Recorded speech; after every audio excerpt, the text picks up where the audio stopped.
I'm Elliot Mills, and this is Anatomy 3 Amendments. First, start off with the heart structure.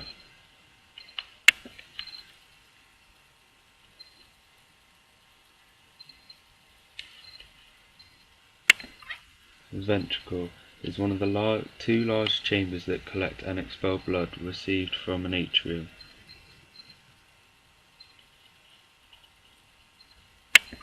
Inferior vena cava is the large vein that carries deoxygenated blood from the lower half of the body into the right atrium of the heart. Pulmonary artery carries deoxygenated blood from the heart to the lungs.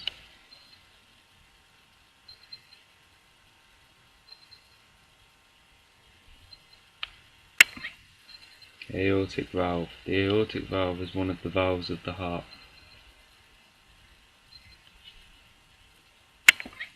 Tricuspid valve.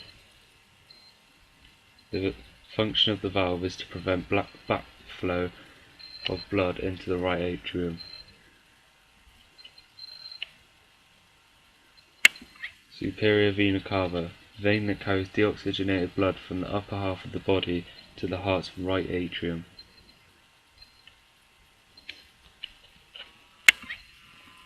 Pulmonary vein are large blood vessels that carry oxygenated blood from the lungs to the left atrium of the heart.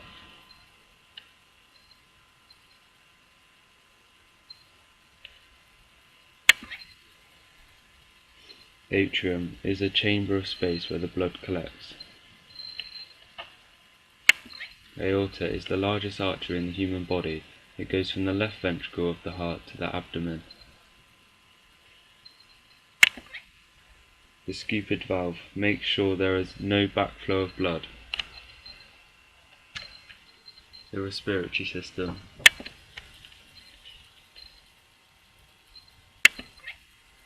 The larynx is the sound production.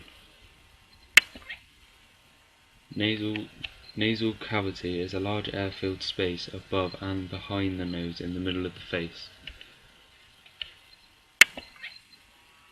Trachea is a tube that connects the pharynx and the larynx to the lungs. Bronchus is a passage of airway in the respiratory tract that conducts air into the lungs. Epiglottis is a flap that is made of elastic cartilage tissue. This protects the glottis. It also has taste buds on it. Pharynx. Their function is to filter, warm and moisten air and conduct it into the lungs. Bronchioles are the passageways by which the air passes through the nose or mouth to the air sacs of the lungs. Diaphragm is the skeletal muscle that runs under the ribs and causes them to push out or contract.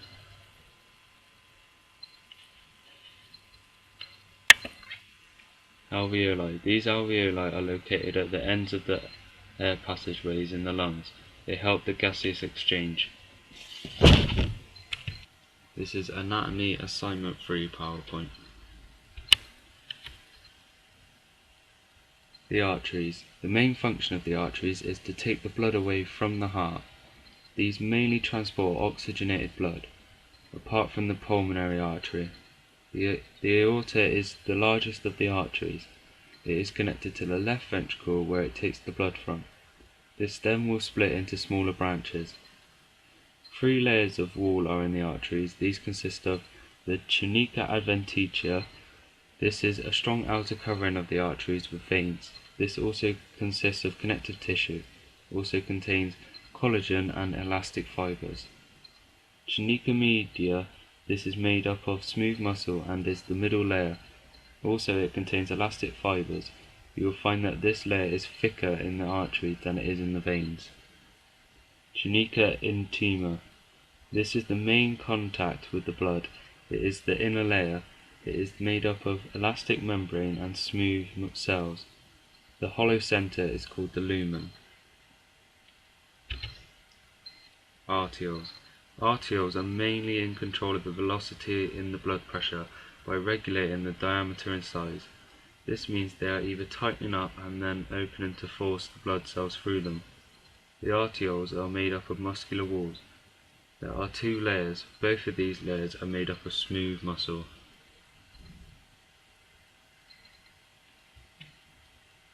Lumen. The lumen size in an artery is smaller as it has a thicker tunica media to compensate for the greater arterial pressure, but the veins have a larger lumen and a reduced venous pressure.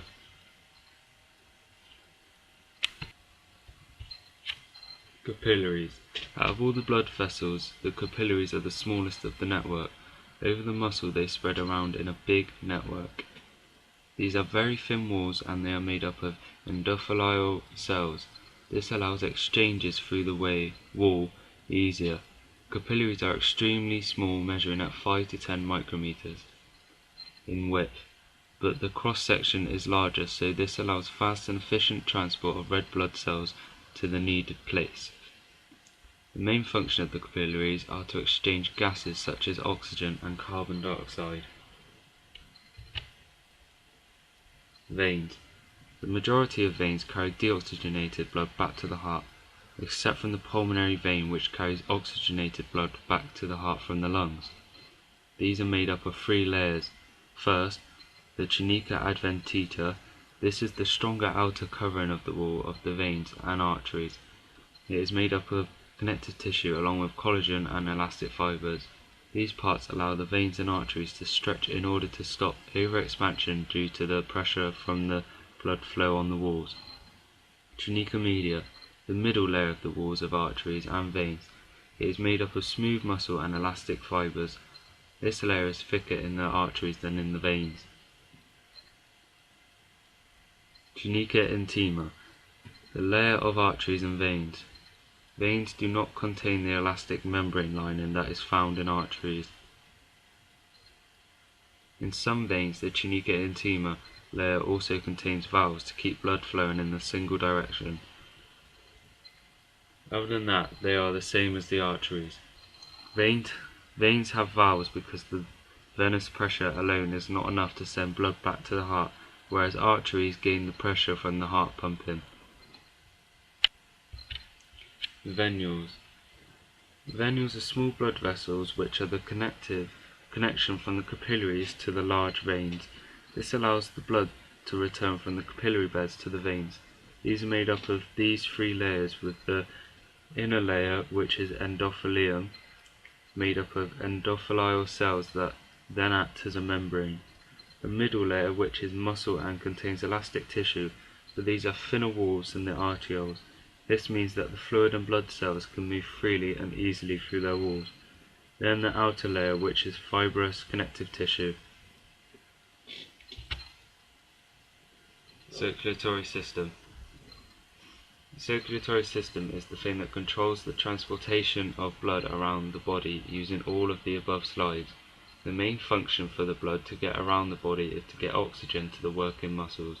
It also gets rid of the waste and gives the body energy. The veins bring deoxygenated blood back to the heart, entering the right atrium throughout the two large veins called vena cava. The right atrium fills with the deoxygenated blood and then contracts, pushing the blood through a one-way valve into the right ventricle. The right ventricle fills and then contracts, pushing the blood into the pulmonary artery, which leads to the lungs. In the lung capillaries, the exchange of carbon dioxide and oxygen takes place. The oxygenated blood enters the pulmonary vein and then returns to the heart, re-entering through the left atrium. The oxygenated blood then passes through a one-way valve into the left ventricle, where it will exit the heart through the aorta. The left ventricle's contraction forces the blood into the aorta and the blood begins its journey throughout the body. The walls of the heart are epicardium. This is a thin layer that goes over the myocardium, and this is made up of fat and connective tissue. Myocardium. This layer is responsible for the contraction and the relaxation part of the heart, and this is made up of cardiomyocytes. Endocardium. This is the inner lining of the heart. This is made up of endothelial smooth cells which cover the chambers of the heart and the valves. This is also the layer that would cover the inside of all blood vessels. The pericardium is like a bag that covers the whole of the heart. This is the heart's main protection. It has two layers, and in between these two layers is a fluid which acts as lubricant. This allows the heart to contract so it can move freely. Vasodilation and vasoconstriction. The vasodilation is when the blood vessels open the blood to flow through, and the constriction shuts up to force through the blood. Bradley Wiggins. When Bradley Wiggins competes in the Tour de France, and he will be using aerobic energy systems because he is travelling long distances at a high intensity and competing at the highest standard, so it is vital he has a good cardio system, and he will have all the above slides to the best of his body. Lobes. The right lung has 3 lobes. There is a superior, a middle and an inferior. These are all separated by the lobular fissures. The left lung has 2 lobes consisted of an upper and a lower, and these are separated by oblique fissure. Pleural membrane. The pleural membrane has 2 layers within the thoracic cavity. The outer layer is the parietal pleura and lines the thoracic wall. The inner layer is the visceral pleura, and this covers the lungs. They produce lubricating fluid, which means they come closer together, and this creates better movement when breathing. Thoracic cavity. The main function for it is to bring together and protect the main organs. It is also protected by the thoracic wall. It is mainly built up with tendons. Visceral pleura. It is attached directly to the lungs. This then creates the interpleural space. It forces the lungs to expand and then resulting in exhaling and inhaling. Pleural fluid. The fluid is transparent, and the main job for it is to help the lungs expand and contract. The fluid is constantly being made and replacing the old fluid. Internal and external intercostal muscles. The main function of this is to help the lungs expand and contract. So when the intercostal muscles relax while the external muscles contract, it causes the expansion. These muscles are several groups of muscles come together and run between the ribs. The external intercostal muscles are on the outside starting origin 1 to 11, and then the insertion is on the 2 to 12 on the ribs. These muscles are responsible for the elevation of the ribs, so the diaphragm, this is responsible for the respiratory.